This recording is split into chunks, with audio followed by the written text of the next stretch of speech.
Nominate చేశారు కదా అని అన్నాడు. నేను 4 మెంబర్స్ నామినేట్ చేశారు కదా అని. వాళ్ళు పెట్టిన రీజన్స్లో వాళ్ళు సూపర్ పర్ఫెక్ట్ అని ఒక్కొక్క మాటలో చెప్పు అని అన్న. వాడు ఏం మాట్లాడలేదు. కరెక్ట్గా ఒకసారి చెప్పు, సరే ఈ హౌస్లో ఉన్న ఇంతమందిలో ఇంక్లూడింగ్ మీ తప్పే చేయకుండా ఎలాంటిది అనిపించకుండా ఉండేవాళ్ళు ఒక్కరిని చూపి అన్న. ఎవరు లేరు అన్నప్పుడు ఎవరు వాళ్ళకు ఉంటుంది కదా అనే చెప్పా. సరే ఇప్పుడు మరి అలా అయితే నాకు ఇది బర్నీ గారిది వదిలే. బర్నీ గారికి ఇంకా ఆప్షన్ లేక నన్ను చేశాడు.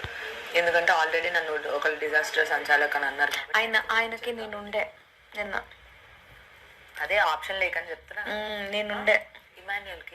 ఇమాన్యుయల్కి సంజన గారిని చేయడానికి లేదా, అసలు దొరకలేదా? ఆమెను ఏమనలేదా? ఆమెను ఎవ్రీ వీక్ పొగిడారా? నాకు ఆ పాయింట్ చెప్పు.